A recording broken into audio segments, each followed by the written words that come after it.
ተወዳጁ የእንግሊዝ ፕሪሚየር ሊግ የ2025-26 ሊጠናቀቅ 4 ጨዋታዎች ብቻ ቀርተዋል።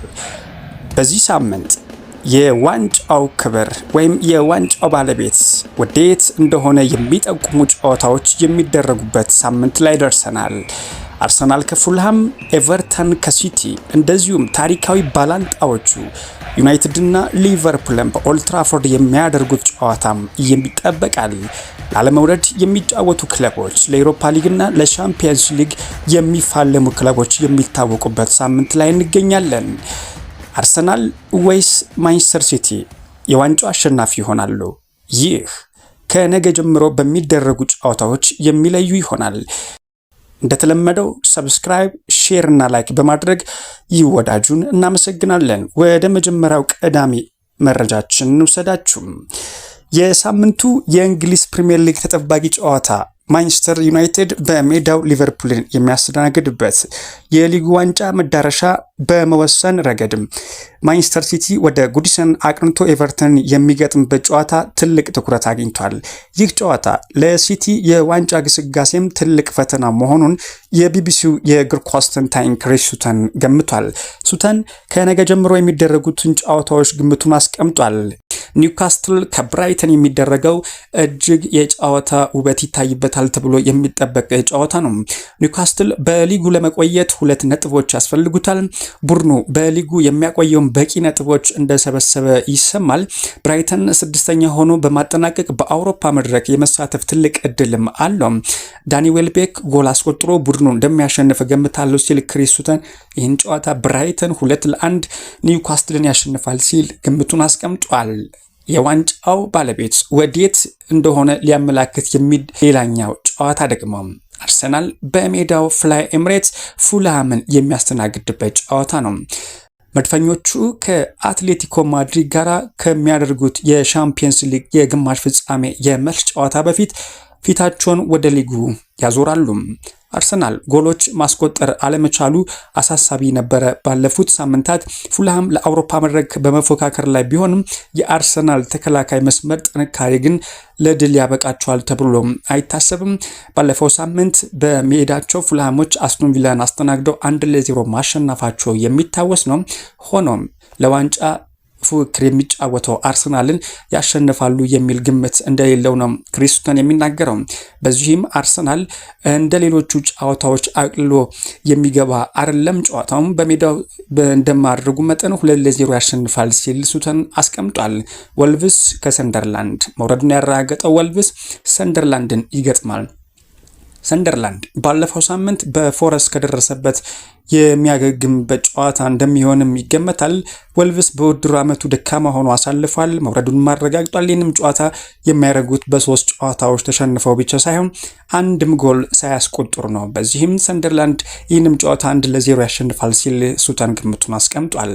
እሁድ ዕለት የሚጠብቁ ጨዋታዎች ምንመልከት። በርንማውዝ ከክሪስታል ፓላስ። በርንማውዝ ባለፉት 14 ጨዋታዎች ያልተሸነፉም ሲሆን ዘንድሮ በሜዳቸው የተሸነፉት 2 ጊዜ ብቻ ነው። ፓላስ በዩሮፓ ኮንፈረንስ ሊግ ከሻካታር ዶኔትስክ ጋር ላለበት የመልስ ጨዋታ የሚያስብበት ጊዜ የሚደረግ መሆኑ በርንማውዝን ይጠቅማል ተብሎ ነው የሚታሰበው። ጨዋታው ጠንካራ ፉክክር ቢደረግበትም ባለሜዳዎቹ እንደሚያሸንፉ ገምታለሁ ብሏል ሱተን። በዚህም በርንማውዝ ክሪስታል ፓላስን 2-1 በሆነ ውጤት ያሸንፋል ሲል ነው ግምቱን ያስቀመጠው። የታሪክ ባላንጣዎቹ ለዘመናት ተቀናቃኝ ሆነው የእንግሊዝ ፕሪሚየር ሊግን ያደመቁት ሁለቱ ክለቦች የሚያደርጉት ጨዋታ ደግሞ እሁድ የሚጠበቅ ይሆናል። ማንቸስተር ዩናይትድ በኦልድ ትራፎርድ ሊቨርፑልን የሚጋብዝበት ጨዋታ። በሁለቱ ጨዋታዎች መካከል ከሁለቱ አሰልጣኞች ዕጣ ፈንታ ውጪ ብዙዎች ከቀደመው በተቃራኒ ስለዚህ ጨዋታ ብዙም ትኩረት አልሰጡትም። ይህንን ጨዋታ ለመገመትም በጣም ይቸግራል ሲል ሱተን ይናገራል። ሊቨርፑል በድንቅ አቋም ላይ የሚገኘውን ብሩኖ ፈርናንዴዝን ማቆም ይኖርባቸዋል። አለበለዚያ ግን እንደለመደው ብሩኖ ፈርናንዴዝ አሲስቱን ወይም ጎል ማስቆጠሩን በዚህም ጨዋታ የምናይ ይሆናል ሲል ነው ክሪስ ሱተን የሚናገረው። መሐመድ ሳላ በነገው ጨዋታ አለመሰለፉ በሊቨርፑል በኩል መጥፎ ዜና ሆኖም ተመዝግቧል። ይህ ጨዋታ ሁለቱም ቡድኖች ከወቅታዊ አቋማቸውም ጋር በተገናኘ ሁለት እኩል ሊያጠናቅቁ ይችላል ሲል ነው ሱተን ግምቱን ያስቀመጠው። አስቶን ቪላ ቶተናም በሊጉ ለመቆየት ከቀሪዎቹ 4 ጨዋታዎች 3ቱን ማሸነፍ የግድ ይጠበቅበታል። ቡድኑም ከወራት በኋላ የመጀመሪያ ድሉን ከሊጉ በወረደው ወልቭስ ላይ ማስመዝገቡ የሚታወስ ነው። ባለፈው ሳምንት ቪላ በዩሮፓ ሊግ ግማሽ ፍጻሜ ከፎረስት ጋር ላለበት ጨዋታ ትኩረት ማድረግ ለስፐርስ ይጠቅመዋል።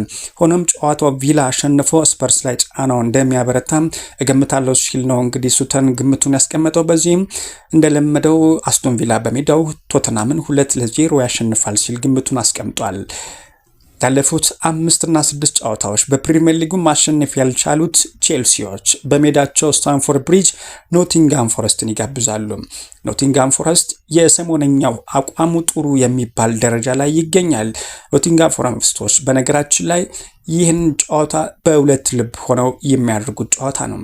በዩሮፓ ሊግ ከአስቶን ቪላ ላለባቸው የመልስ ጨዋታ ወደ ዋንጫ ለማለፍ በሚያስቡበት ልብ ሆነው እንደዚሁም ላለመውረድ ደግሞ በሚፍጨረጨሩት ከነሊድሶች ጋራ ላለመለየትና ላለመራቅ የሚያደርጉት ጨዋታ ነው ተብሎ ይጠበቃል። በዚህ ጨዋታ የትኛውን ቼልሲ እንመለከታለን የሚለው እስካሁን ድረስ አልተረጋገጠም።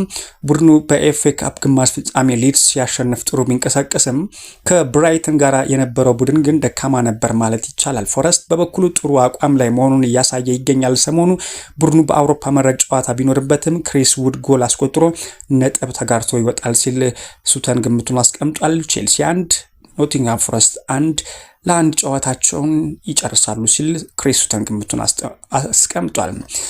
የዋንጫው ባለቤት የሚወስን ሌላኛው ጨዋታ በኤቨርተንና በማንቸስተር ሲቲ በኩል ይደረጋል። ሲቲ ባለፉት 6 ጨዋታዎች አሸንፈው ወደዚህ ጨዋታ የመጡት ኤቨርተን በሜዳው ጠንካራ ተፎካካሪ በመሆን ሲቲን እንደሚፈትን ይጠበቃል። ኤቨርተን 1 ነጥብ ሊያገኝ ቢችልም ኤርሊንግ ሃላንድ፣ ሪያን ቸርኪ፣ ጀርሚ ዶኩና አንቶኒ ሴሜንዮ የያዘው የጋርዲዮላ ማንቸስተር ሲቲ አጥቂ መስመር የማሸነፊያ ጎሎችን እንደሚያስቆጥር ይጠበቃል ሲል ሱተን ይናገራል። በዚህም የዋንጫ ተፎካካሪ መሆናቸውን መረሳት የለበትም ሲቲዎች ሲል ሱተን ይናገራል። በዚህም ጨዋታውን ሲቲ 2-1 ያሸንፋል ሲልም ግምቱን አስቀምጧል። አድማጮች፣ የእንግሊዝ ፕሪሚየር ሊግ ሊጠናቀቅ 4 ጨዋታዎች ብቻ ቀርተዋል። የዋንጫው ባለቤት ከመጀመሪያው ጀምሮ እስካሁን ድረስ ጥሩ አቋም ላይ የሚገኘው አርሰናል ወይስ ባለፉት 5 እና 6 ጨዋታዎች ጥሩ አቋሙን እያሳየ የሚገኘው ማንቸስተር ሲቲ? ማን ክብሩን ይቀዳጃል? ግምታችሁን አስቀምጡልን። እናመሰግናለን።